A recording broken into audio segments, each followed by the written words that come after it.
brain can't. What are you laughing at? You were laughing. You said it. You did a cute little giggle before we started, and then it made me giggle. What are you talking about? Brain Candy Podcast, episode 853. We're giggly. We're giggly. I am giggly today. I'm in a good mood. It feels like fall, does it not? Something happened. It really was the fall equinox. Or fall solstice or whatever, equinox. That's probably equinox, whatever. My brother knows all about it. I would think you would know, you pagan witch. You know what's funny is I know about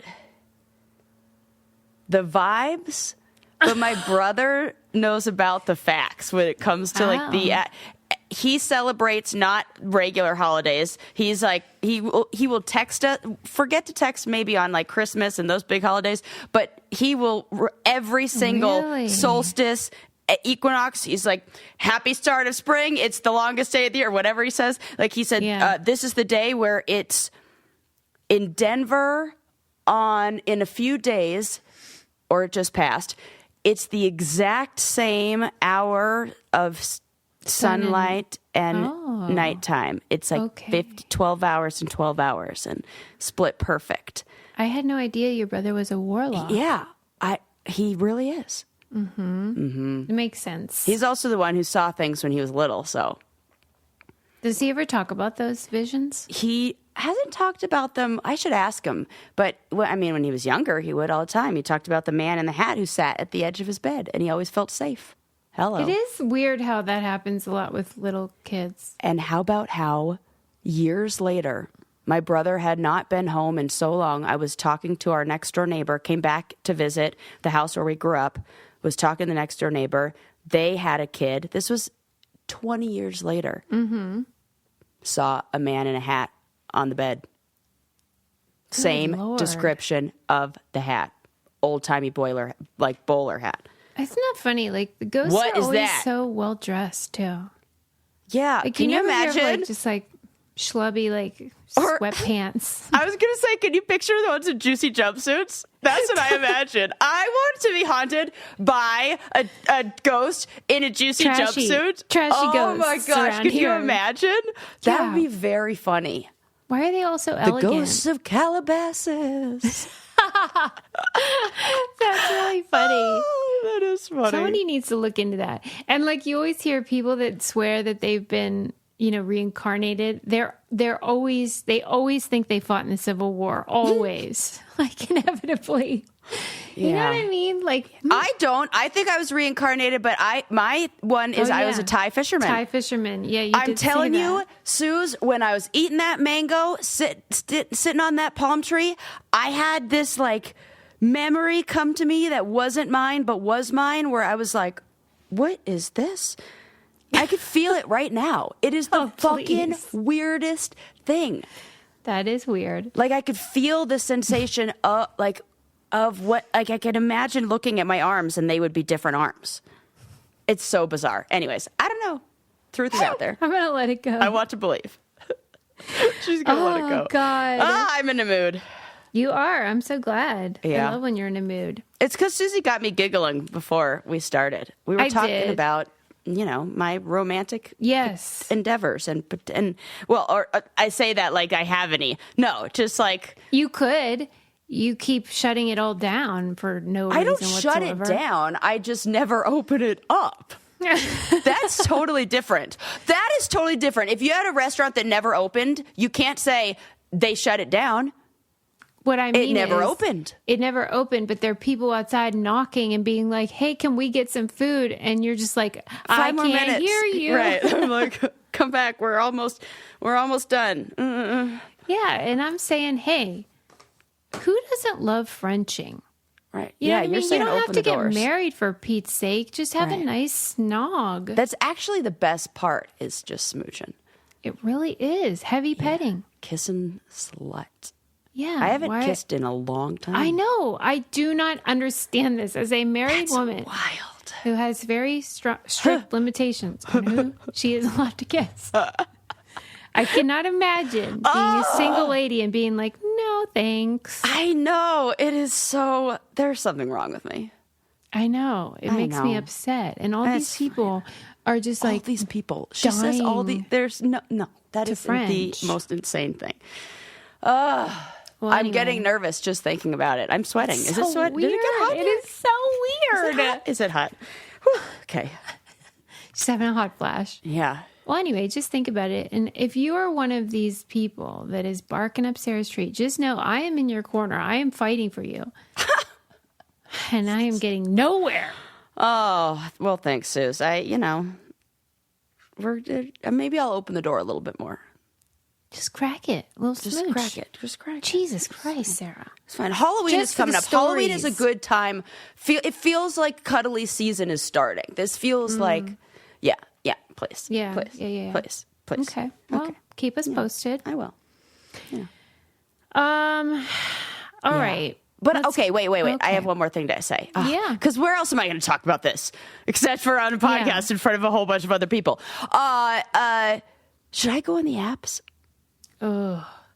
That I was thinking, like, I really actually feel like I'm ready to go on a date, to start dating somebody. I would agree with you. I'm ready for this.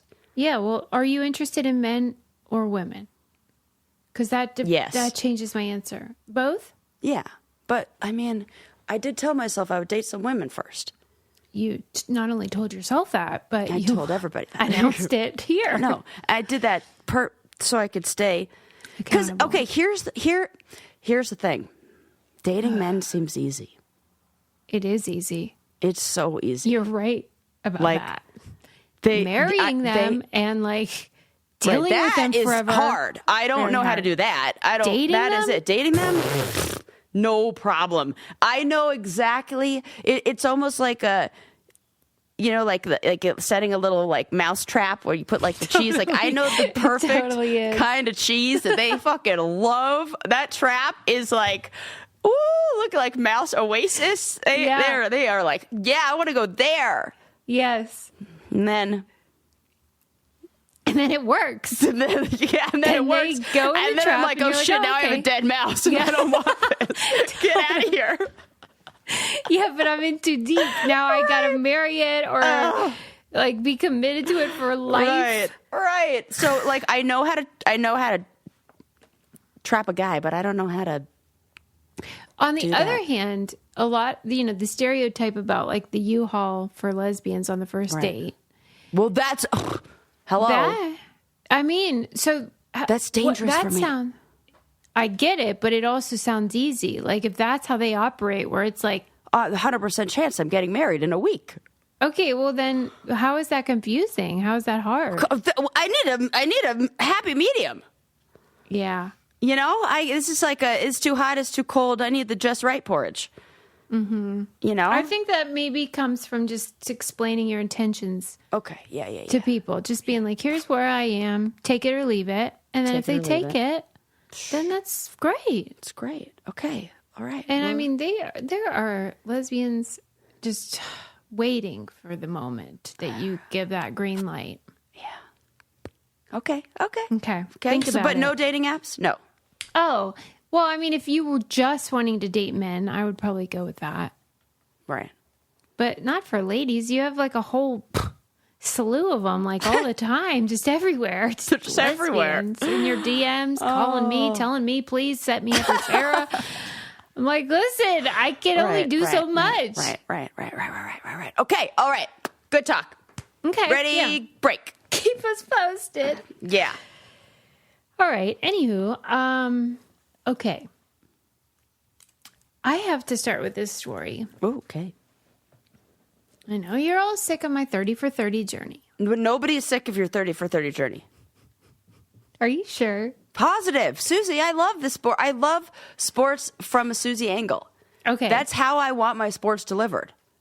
Well, I'm going to tell you a real doozy in a minute. Okay. First, I'm going to tell you how I get my vitamins delivered, and that is at my doorstep, thanks to Ritual. What perfect timing. I was just refilling my Ritual, my little vitamin dispenser thing that I love. Yes, that I was love just too. refilling it with, I also started taking the probiotic. Oh, yeah. So I got probiotic, Hyacera, and my multivitamin, and somebody that I know that I cannot announce because it's not quite ready to announce yet. But I know somebody who might be taking the pregnancy ones. Okay, right. I'm very they excited. have something for everybody. Yes.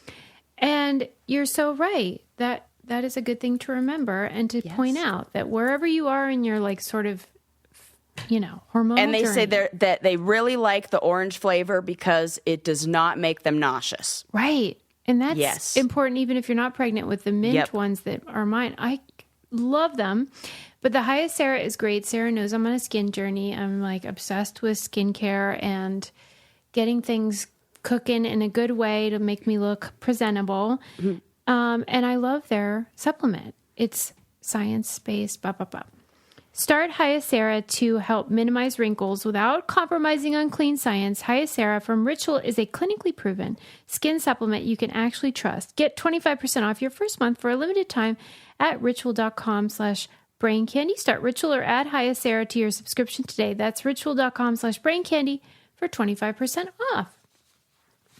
All right. So this 30 for 30, I think it's brand new because it was promoted on their Instagram. So I think I watched you follow it. Their Instagram too. Oh, guys. Yeah, I do. And I get so excited. I love it. Because sometimes it'll ask the other followers, like, which one's the best? And then I'll be like looking at their answers. Yeah. These are your people. This one I think is brand new and it's called Stolen Gold. And it is about a basketball team in the Olympics, but it's the Paralympics. Okay, so you know how you often see these the Paralympic basketball teams frequently have like wheelchairs and stuff, but this is an intellectually disabled team. So they are physically typical. However, they have intellectual differences. And so if you watch them play, it just looks like a regular old basketball game. Okay, so this was added into the Olympics, and in the Sydney Olympics, which I guess was 2000, I think it was the first time this was in the Paralympics. And there was a couple guys that played for Spain that were like known to be like really good basketball players. And that the main one that was featured in the documentary named Ramon, I mean, he is just a doll. And you would look at him, he's very handsome. You would just think this is a regular guy, Spanish guy, super cute, beard, very articulate. And I'm just saying all that because I want people to know that the narration is from people that you're like, oh my gosh, I love these guys and they are adorable and wonderful. Yeah. And he killed it at basketball. Okay. And so he got recruited for their team, Spain's Paralympic team. They go into the Paralympics. They are crushing it. In fact, they are crushing it so much that like they kind of like had to like dial it in because you know, do the mercy thing. Yeah. Yes. It would be like 90 to 20. Yes. You know? Yeah. Depending on the other team. Yeah. And so like they would have to be like, hey, let's go easy. Don't be crazy. Like, whatever. And Ramon said like he didn't feel a lot of camaraderie with the team, even though they were winning, that he had like one friend on the team. But the rest of the team was like isolating and kind of like aloof. Anyway, they made it to the neurodivergent team who True. don't exactly excel in social skills. True. And maybe he thought that, like, okay, you know, to each their own. Yeah. So then they win the gold medal, and he is just so happy, and it's the celebration, and he feels really, like, important and validated. And after they won, it came out, there was a tip that 10 of the 12 players were not intellectually disabled. No. I was hoping you weren't going to say right, because what is wrong with you? that. Can you just even... Yeah, I can. And it was a plot of a movie with Johnny fucking Knoxville where he's like the ringer or something like that. And pretending to be like a special ed.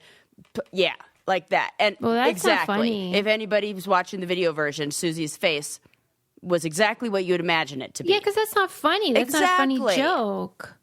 So they found out that these men were not intellectually disabled. forced them to give back their gold medal, including Ramon. Oh, no. Yes. I didn't even... Wait. Ramon wasn't one of the 10. Yeah, he was... Get the fuck out. Yeah. Oh, that Him and his friend that got along were the only 2 of the 12. Stop it. Yeah. You're piecing it. So no wonder they felt isolated. They felt isolated because they were the ones who... Oh, my... That is a fucked up story. I know. And it makes me so sad. Shame on you guys. Yeah, the guy that was the ringleader of it, he was sort of like the head of Spain's whatever intellectual disabilities athletics or something. And I just have been thinking ever since, like, what in the hell was his motive? And what convinced these, imagine? non-disabled men? That, these are the people you're going to go beat up on? How gross are you? Could you imagine hanging that goal? Could you imagine walking up to that podium with please. There are not enough Hail Marys. No amount when you get of off the redemption airplane, that you get could back do to to Spain, make up for that. And everyone's screaming for you, cheering for you because they're so proud of you because they think you're disabled. That's so fucked up. And you won the gold, and you're just sitting there knowing you're not disabled and you won the gold. And then Ramon and his friend are so excited. So and excited. those guys are like... Best moment of their life. Oh, and then it was stolen from them. That's why it's called stolen gold. Do they get a do-over? No. Did they go on another team? No, because after that, then they eliminated the intellectually disabled basketball from the Paralympics, period. And for 4 years or 8 years, they didn't have any intellectually disabled. It was just physical disability because of this. Because they needed to have something set in place to check. Right. Because as it was just like, here, submit a form that says that you have an IQ of this or this. Oh, this is really heartbreaking. Like, I have feelings of regret and I wasn't involved. That is when you know it was like, that's really heartbreaking because you wish you could go, you just can. My empathy is at an 11 right now, feeling for, I don't like it. It's awful. And he's such a dear one. And you're going to take advantage of this group, this population? Yeah. Just come on. And you thought no one would notice? For like your gold pictures fucking medal in the newspaper. You didn't think someone would be like, oh, that's Greg. He's right. I went to school with him. Right. Mm-hmm. He's regular. Come on. Oh, it's so insulting. It's so fucked up. Yeah. I feel really bad. I hate these kind of things. It's like, this is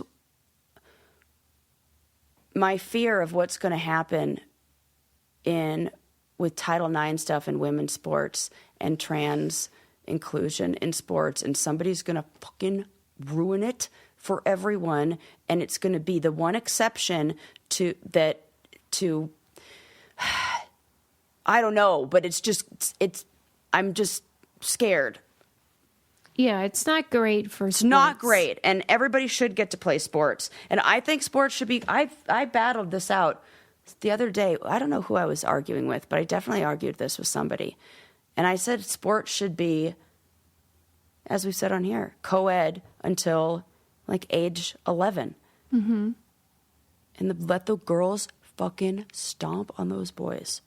I watched a different 30 for 30 that was about a trans wrestler, trans man or boy, because he was in high school.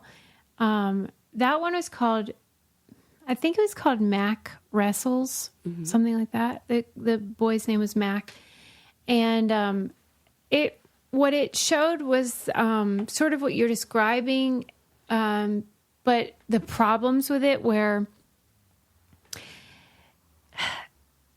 So this is a trans boy, but because his sex at birth was female, they say you have to wrestle with the females. Right. But he was transitioning, right. and so he was getting testosterone, of course. Right.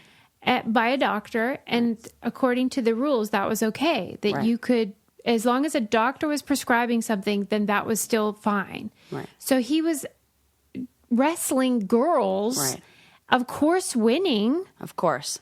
And then went to the state champs in Texas.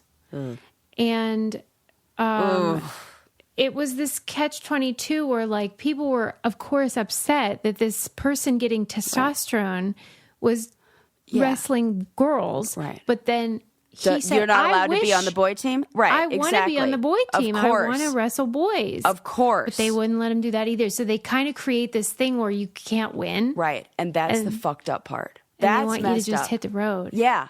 And that's not fair. I'm sorry.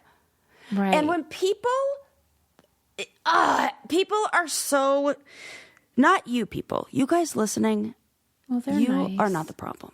Yeah.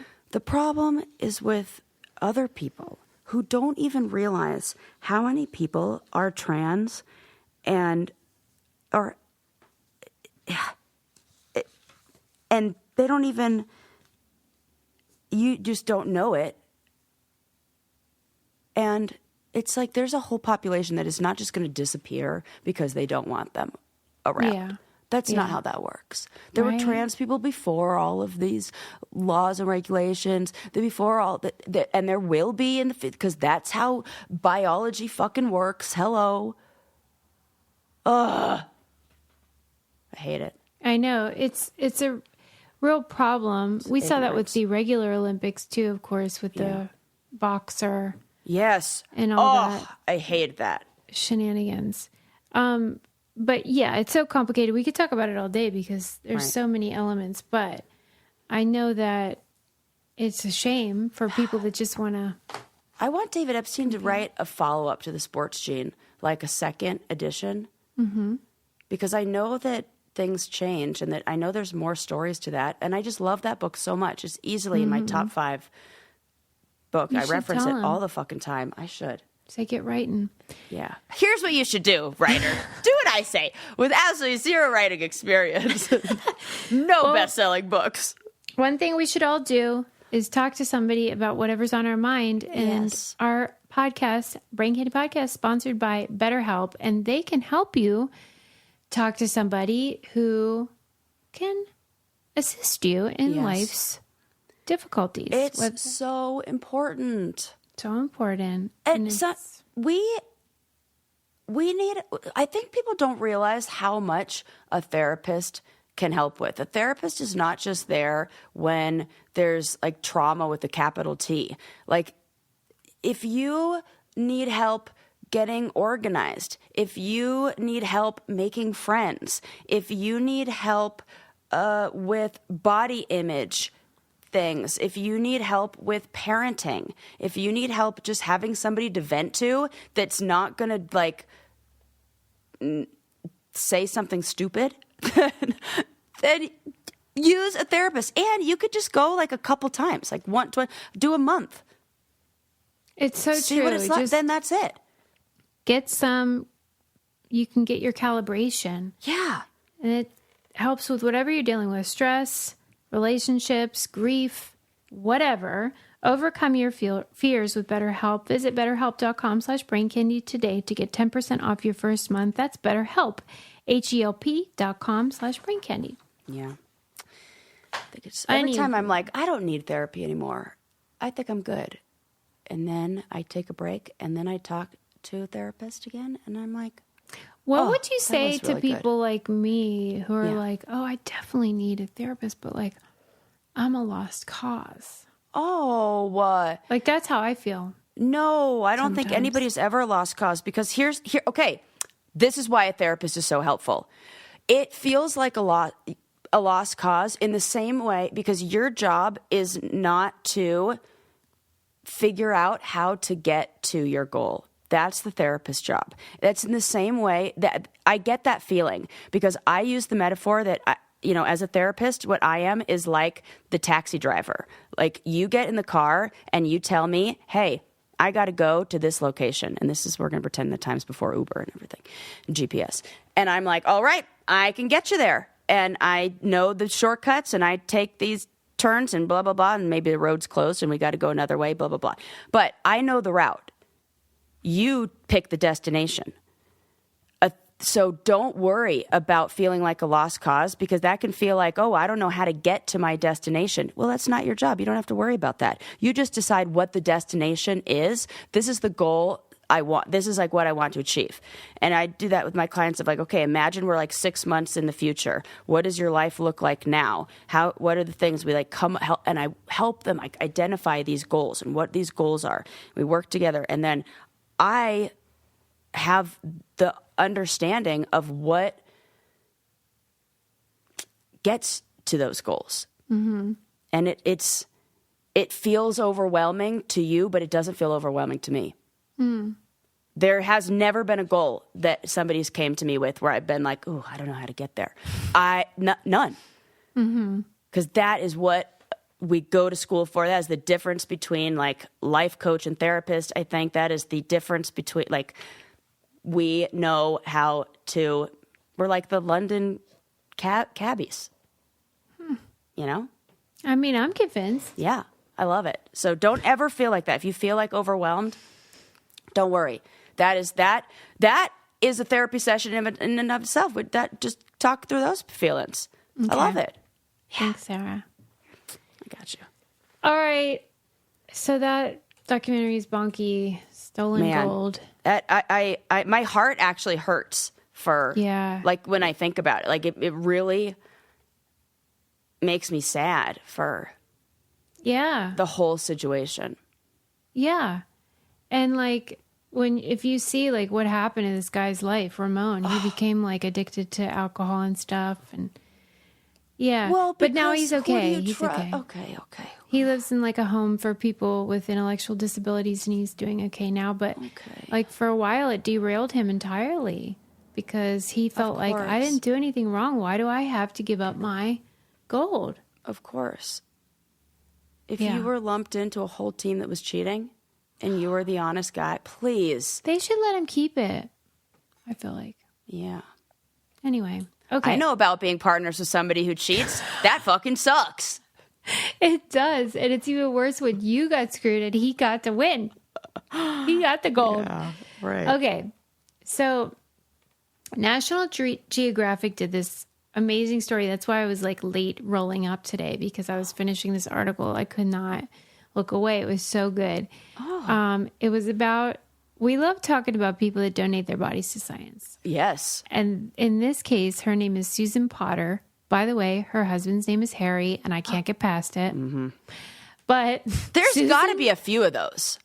Right. It's not rare of a name. Potter is a very common last name, especially in England. And Harry's a common name. And Harry, hello. It's like John Smith. What is Harry short for? Harold. Okay. Or Harrison sometimes. Right. I don't know why. I thought it was a Richard Dick situation. I don't know. I don't know. Please. I'm Fair sorry. enough. Anyways. Okay.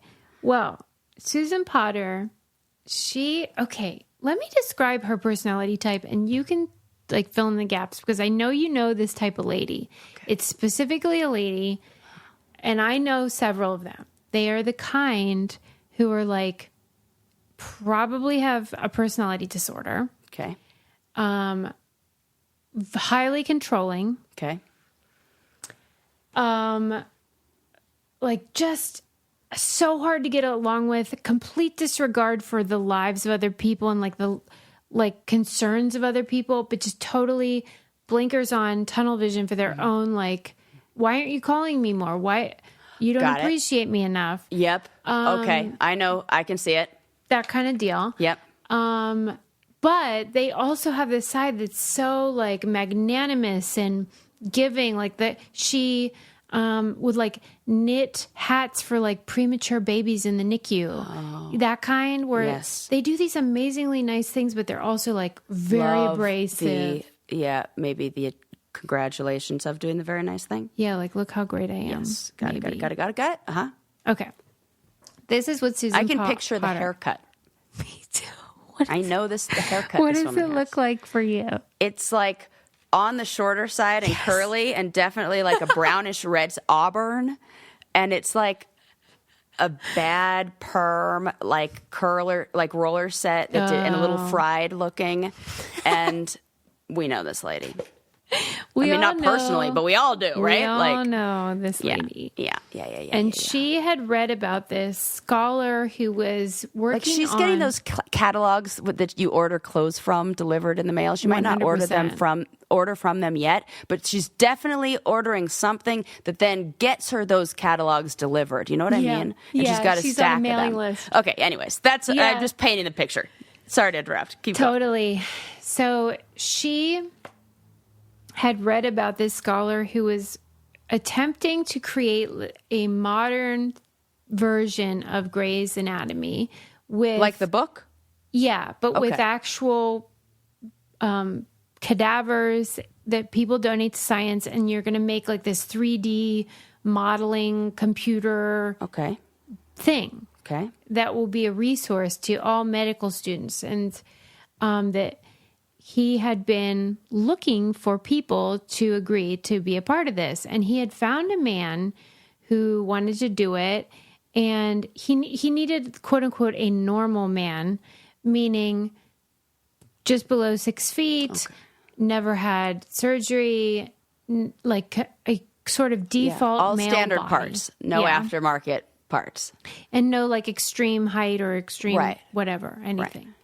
And that he had found a man, by the way, who was on death row, because that was like the best way to get a fresh body because you knew when they were going to die. Oh, God. Which, I guess fair enough. They're not like using the brain for anything, it's just the body. So anyway, they found a man, they found a lady. And then Susan Potter wheels in, literally, in her wheelchair to this guy's office and is like, I want to be in this project. I want my body in there. Let's do it. And he's like, well, thanks, but no thanks, because you've had a double mastectomy and you're like crippled and like diseased. And we're looking for like more a freshie standardized thing. Yeah. And then she's like, okay, but I basically demanded. And he was like, well, I guess we do need some like outliers. Yeah, because eventually we need all kinds of bodies. Right. So he agreed to this, which she probably regretted, because then she was like constantly threatening to revoke her permission and would be like creating all these demands. Like, whenever you cut me up, because they were like slicing these bodies up like a gazillion times, like a fucking deli meat slicer. Yeah. You need to be playing classical music. Oh, for fuck's sake. Oh my God. This is like a woman who scams a couple looking for a surrogate, then becomes the surrogate, and then like lies that she's even pregnant and has a miscarriage, and then like keeps telling the family and like getting the money. This is like a baby reindeer sort of thing. This is that type. Yes. That's fucking freaky.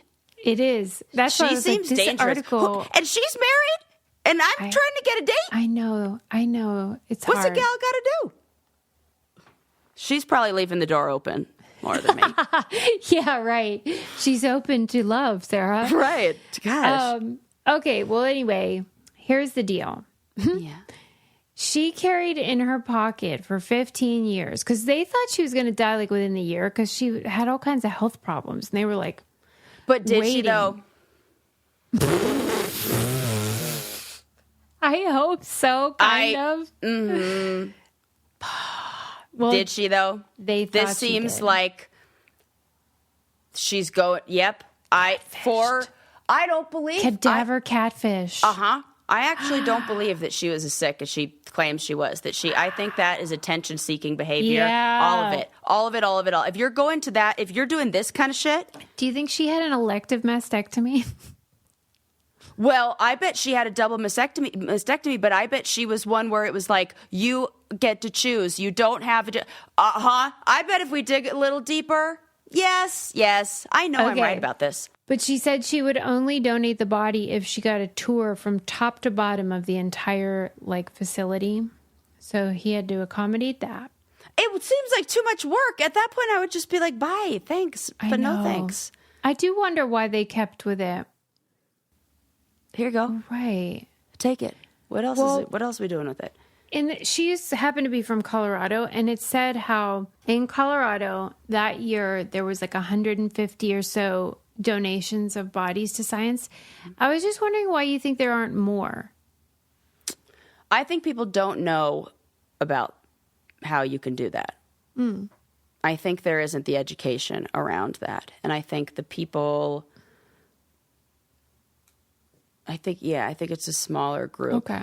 I think we're going to see a rise of that in the future. I think that you have to think about the people who are dying and the age group that's passing away. I think once we get to an age where most people are getting their information not through like an old-timey newspaper, but, digitally, and like things are faster and they have an understanding of things like the Grey's Anatomy, 3D, human, whatever. I think we're going to see a rise of bodies donated to science. And I also think that with the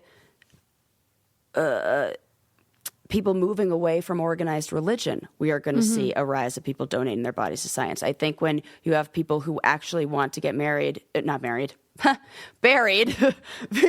potato, no, people who actually want to get buried, it might be because for religious reasons. And they've already bought a burial plot. I don't think people our age are buying burial plots but I think that people in their 40s that are now dying, I don't know, however many years ago that was, 60 years ago, were buying burial plots at 40. I'll tell you what I'm buying, and that is the Ned Mellow Magnesium. Look, magnesium is giving me dreams now. Was I telling you this? Did you tell me that? Oh, I might have been telling somebody else this. Okay, I thought you and I talked about this. What are you dreaming about? Well, before I was dreaming about frickin' nothing, Susie, which tells me that I was not getting those deep. I wasn't sleeping the way I should be. Oh, insomnia has been something I am struggling with in menopause, postmenopause. And what do you dream about now? So many weird and boring things. The other night I had a dream about Kenny from the challenge. Oh my gosh, that's fun. He was in my dream. Aw. I think we maybe even went on a date in my dream. Oh my God. Yeah. But That'd so be fun. I am dreaming and I wake up like with a pep in my step.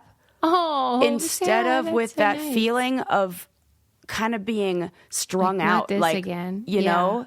Like groggy. Like I don't know what it's actually, you know what I mean? Yeah. Like Honestly, this is the thing. Like, people are really discovering the benefits of magnesium in so many areas, not just sleep and stress, but lots of things. And that's the thing. This brand, Mellow Magnesium from Ned, they have stuff for everything. Like, if you want to focus, if you want to sleep, if you want to deal with stress, whatever, you can get whatever blend is for that particular thing.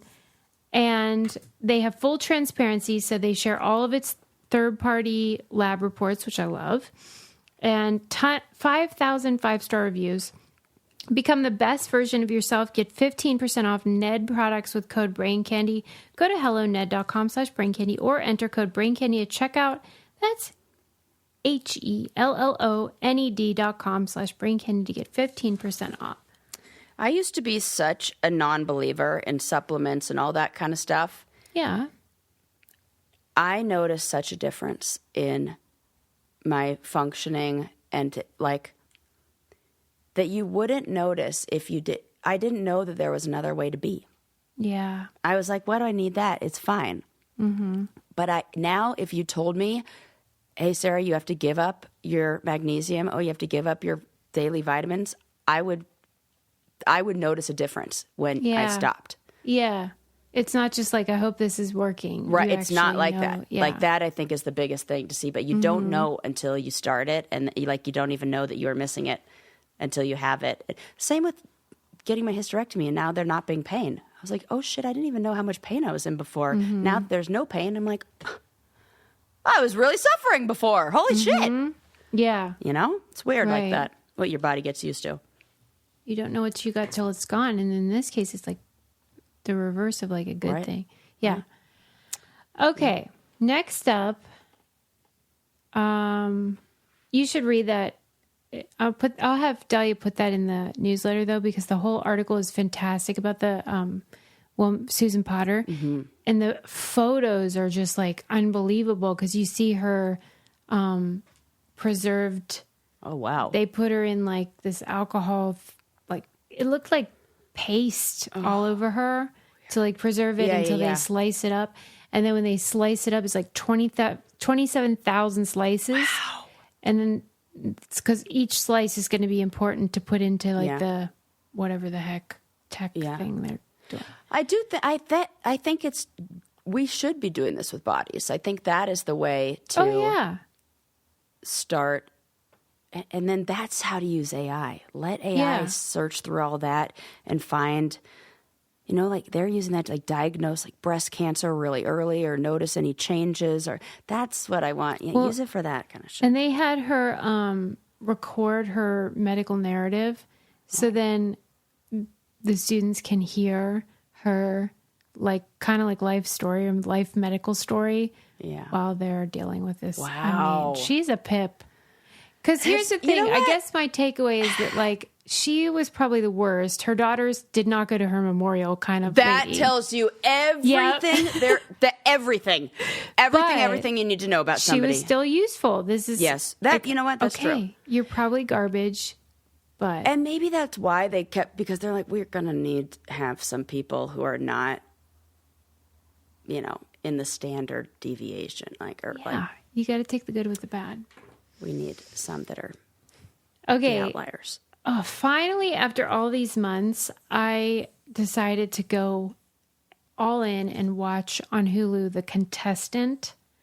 What's that? This is that one about what we talked about on the program, the Japanese reality show from like 1998 where that guy had to like live in solitary confinement and win magazine contests to like survive. Oh my God, yeah. And everyone told me to watch it, but I couldn't do it because it's so horrific and I just hate it. But I thought, what the heck? Because it's like torture. Yeah, Sarah, it was so much worse than I could have ever imagined. For real. Like, do we need to make it a book club? Maybe. Okay, because I want to unpack that. I want to see it, but I need the support of 100 people with me. It's horrible. So here's the deal.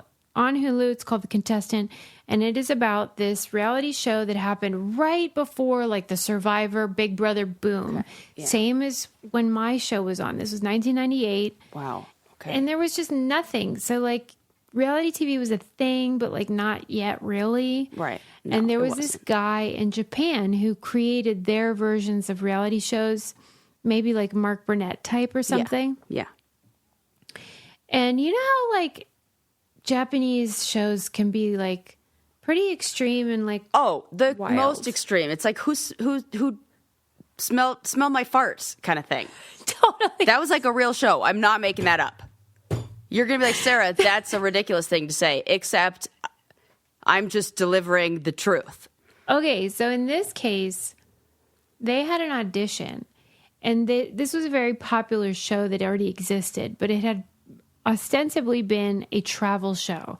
And the creator was annoyed that people kept referring to it as a travel show because he felt that what made it interesting was the people, and that you could cast anybody on these shows and they would still be interesting because human beings are interesting. So he wanted to eliminate the travel component. So he did. And he had a casting, and there was like maybe 30 young men in this room, and they just pulled out of a hat, and the one quote unquote winner is who was cast. And it was like, drag him by the arm. Here we go. Like he's just in an audition. Next thing you know, he's like, oh my God, we're doing this. Okay. They take him to that empty room. It's like solitary confinement. And all that's in there is a rack of magazines, a table, postcards, stamps, and a pen. And they inform him that his job is to compete in these like mail away contests and live off of his rewards. And then made him strip down to 0 clothing That's items. torture. Completely naked. And that he would have to like win clothes and everything else. So he had to win food. For weeks, he was just living off of like a couple crackers they would give him because they didn't want him to die. Oh my God. And eventually he won some stuff and like kept doing this. Here's what I don't get to people. This story goes on and on. The entirety of it, 15 months. That's insane. He sat in this room. That's torture. It's really literally torture. It is torture. It is fucked up. They shouldn't have never done that. That is going to have long consequences. But you know how like on a loan or whatever, the reason people stay in these horrible circumstances is because they are trying to win $1 million or whatever. Right. There was no prize. He wasn't working towards anything. That's insane. And I don't understand why he stayed. You have to think what were the circumstances like that what were his other options? They had to have been worse. They had to have been something. Or do you think it's like your brain gets fucked up and then you don't make good choices because you're like you lost your marbles? Or for the same reason that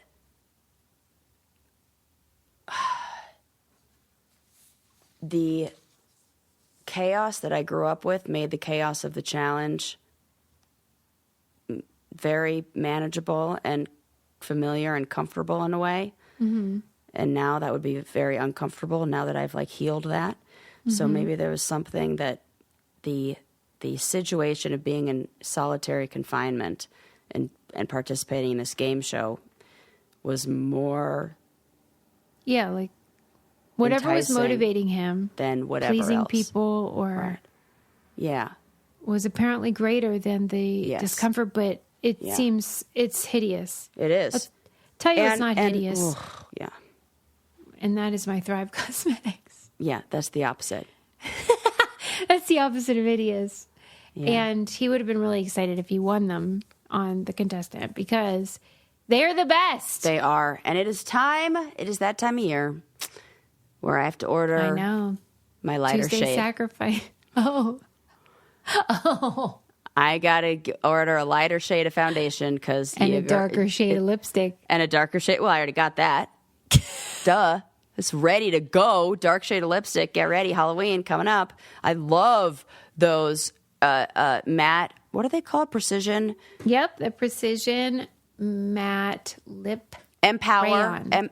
Empower lip crayon. Yeah. Mm-hmm. And like I just heard Chelsea Devantis talking about it because she very rarely takes on partners, and she took on Thrive, and she was like, because they're cruelty free, they donate to communities. That's why it's called Thrive Cosmetics, CAUSE, and she was like, and their mascara can't be beat. It cannot be beat. It's like it's untoppable. We love them.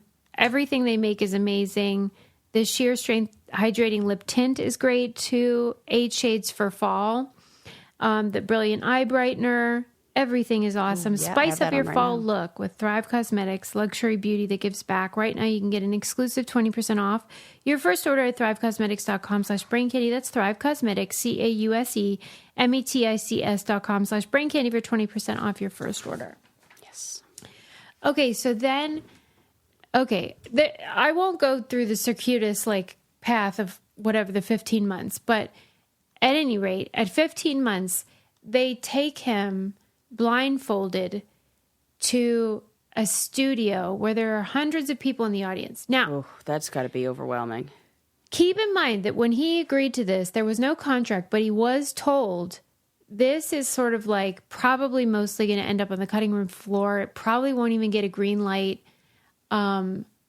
Nobody's probably going to see most of this, but in those 15 months, it was being live streamed to all of Japan, including his naked body. I mean, they would put a dot over his wiener and stuff, but he was we all know. Naked. Oh my God.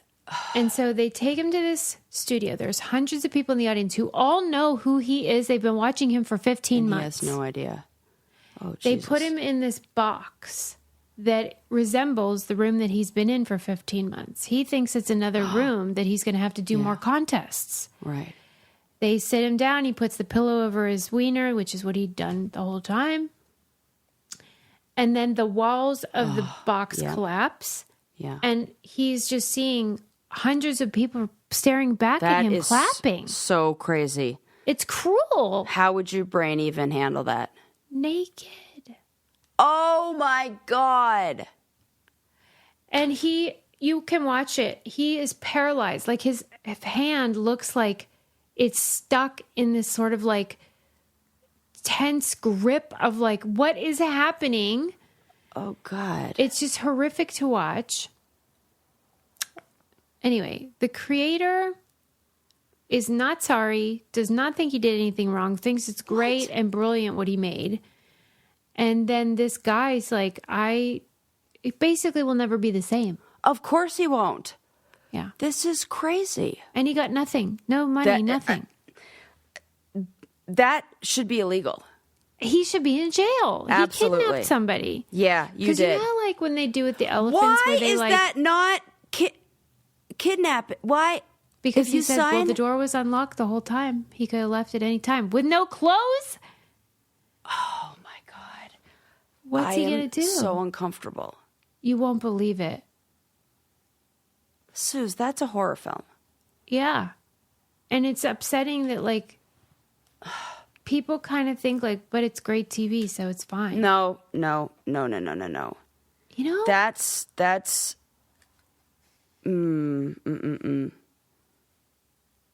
So Jesus. I was glad terrifying. I watched it because we had talked about it on the show, and I knew it was terrible, but this was so much worse than I thought. And here I am watching documentaries about tablescaping contests, and Susie's I should watch taking one for the team. And well, because this is up our alley. It's it really is. I mean, it is. horrific. But for real, like, I think that the creator, you know how, like, there's nonviolent sociopaths. Right. Absolutely. And they are kind of the ones running the show. I see that. I can see that. And the They're fact the that he has... CEOs. Yep. The producers, all these people that, like, aren't encumbered by guilt. Right. There's And no so then- empathy. Yeah. And then they're just like, what? It's a great TV show. That's lack of empathy. It's narcissism. It was hideous. That's terrible. Well, I feel like I want to watch that, even though it's... You kind of have to, because there are not words for me to describe how abusive it was. Okay, I want to watch it, even though it's terrifying. And he wrote in a journal the whole time and would say, like, how he had suicidal ideation and stuff. And they published it and sold it. Oh, my God. Everyone read this journal. Of course they did. Because they own the rights. Of course they did. Right. Anyway, I'm mad about it. I know. Technically, MTV owned some of the paintings that are on your walls, because I made those in the Challenge House, and not the Challenge House, the Real World House. Which one? The one that looks like, I think I did the one that kind of looks like, has like Mona Lisa in it. Yes, it's up there. Yeah, I think technically they own that because I made it while I was on the challenge. Yeah, fuck you, MTV. Come and get it. Right. On my cold, dead hand. God, they are garbage. Right. Fuck that. It's like, Okay. I'm not going to let him take any of my artwork. It's mine. So then I loaned them some for the next filming of the Real World. So I thought maybe they wouldn't come after me. It's fine. Okay, what do you want, light or heavy? Well, geez, light after all those? Meanwhile, like, I thought these were going to be light. I'm like, oh, a documentary, whatevs. I mean, What? this is... Poor Ramon? That's true. I didn't think it through. I guess whenever I'm, like, excited to talk about it... Right. It's passion. Yeah, but And I know the that things it's that gross. make us, Because worked up. I'll be watching it, and I'm like, I gotta tell Sarah, this Right, is crazy. Yeah. Okay. I love that you're thinking about me just all the time. Just quickly, I think this is funny. So remember how I posted on Brain Candy's Instagram about how that guy, like a soccer player, had an injury because he like sneezed too hard? Did you see that? I didn't see that, but that's funny, and I get it. Saying like Sarah can sneeze pretty. You get into it. Yes. Like you really put your whole heart into it. So much. But like that can lead to injuries. And in this case, this was a soccer player and he had like a really hefty sneeze and he threw out his back and like was out for the rest of the season or whatever. This is my nightmare. Okay. You have to tone them down. You know what? Actually, I'm going to tell my brother that too because it must be genetic because my brother Jordan does it too. And we were camping and he let out one that was so loud. And I'm going to tell him, you got to be careful because you'll throw your back out. Well, basically, like if you already have some sort of like injury cooking. Yeah, he does. Then all it takes is like one hearty sneeze. One sneeze. Okay, I'm going to tell him this. This is just a PSA now. Okay, so then in this article that I was reading about it, it listed like other athletes who've had like funny injuries or like unusual injuries, and I just thought I'd let's hear them. Okay. This was the heavy thing? This isn't heavy.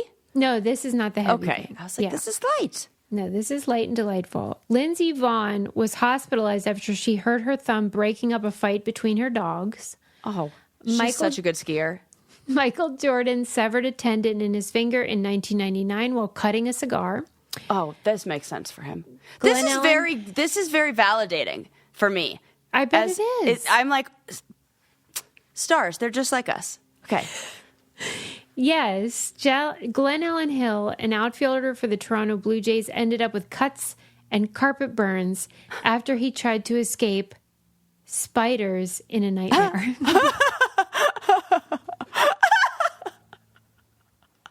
That is totally something that would happen to you or Adam. Try to explain that one to the PT people the next day Wouldn't you just lie? Totally. I was like, it was my dog attacking me. I had to run away. Yeah, somebody was breaking it. I was burgled.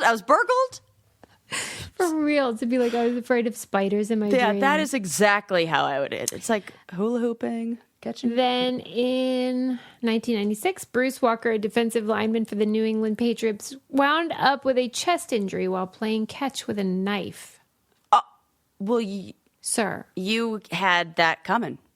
Yeah, it's the Darwin Awards for real. Isn't there? I feel like there's a football player who blew off his hand with fireworks.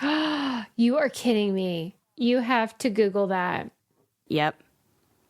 On July 4th, 2015, Pierre-Paul sustained serious hand injuries in a firework accident in his home after detonating a firework in his hand, losing a significant portion of his finger.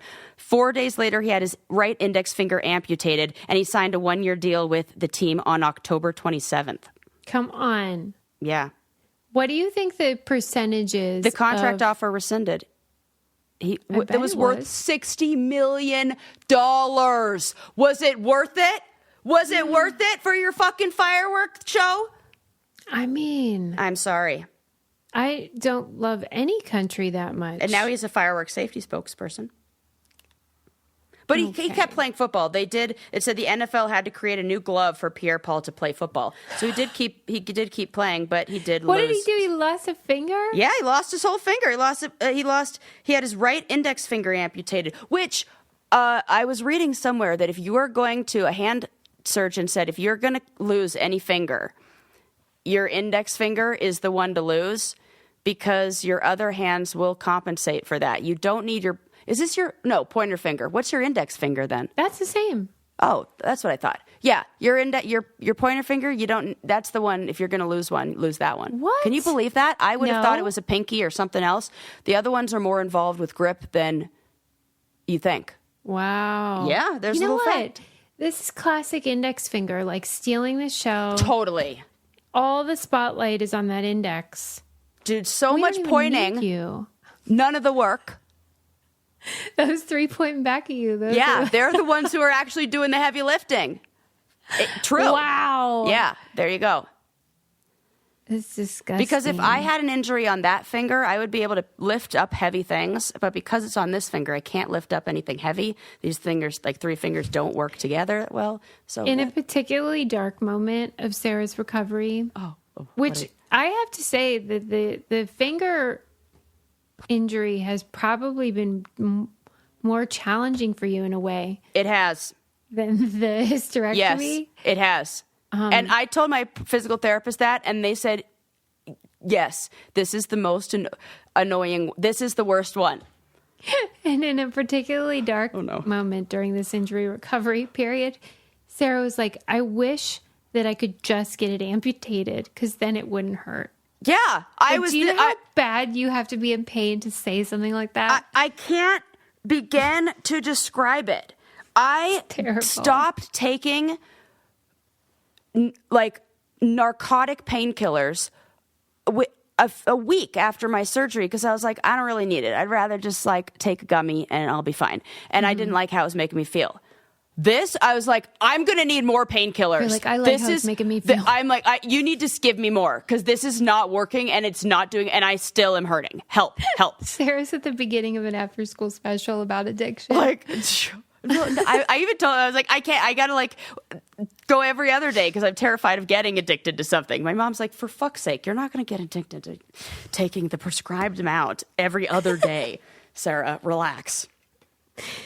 Well, at any rate. Yeah, it really is taking me down. I'm trying to be a good sport about it. You've been through a lot.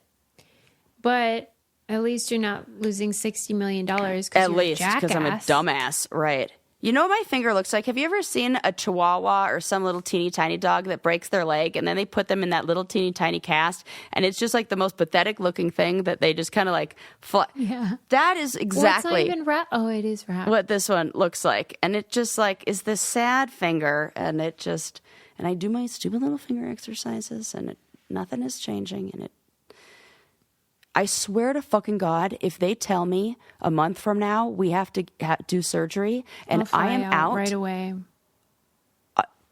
No go. Wait till after ski season. The end. Real? 100%. I am not missing out. I will cry thinking about it. I am not missing out on another season. I actually cut the finger off. I don't care. What if they said, though, for real, like, if you don't do it now, it's like you're fucked or something? Not that they would. I'm just curious if there is a threshold where you would be like, fine. I would have to say, like, what are our long-term consequences we're talking about? Like, are we talking like it just doesn't close all the way and kind of looks funny? Or are we talking like I can't? Because I told him I need to be able to rock climb again. I need this finger to really work. Like, so if it's like it, so what are we talking here? And then I hopefully will get a refund on my fucking season pass. But we're going to hope that that's not. I'm sure you could sell it. No, non-transferable. I know, but they do have, I did buy insurance for it. I bought insurance for it. So, and last year I went too many days for them to like refund me any money. But if you don't use it, they will, and you have an injury, they do refund it for you if you like message them. So, well, I don't want that. I want to go. Let's not cross that bridge till we come to it. Yeah. It's going to be fine. It's going to be totally fine. Any hoodles. That's all really. Just a lot of episode. Paralympics and a lot of stories that just blow about people being victims, unintended, like. Just random stuff, man. Yeah. But Ramon is the real. Yeah. Like, I would love for him to like have better days ahead. Yes. He's a sweetie pie. I thought he was real handsome. I was like, boy, that guy. He's a real catch. Really good at basketball, really nice, funny, Is he handsome. Single? Give him my number. I know. Ramon Torres. Yeah. And Susan Potter. A real pip. Pip. She's useful. We'll allow it. Yeah. The Contestant on Hulu, yikes. Buyer beware if you're going to watch that one. A wild story. Torture. Ugh. And don't forget to use our codes, everybody, because let's face it, we can't get real jobs, and we need you, and we love you, and we so appreciate it when you support us. It's the best. Thank you. Bye. Bye.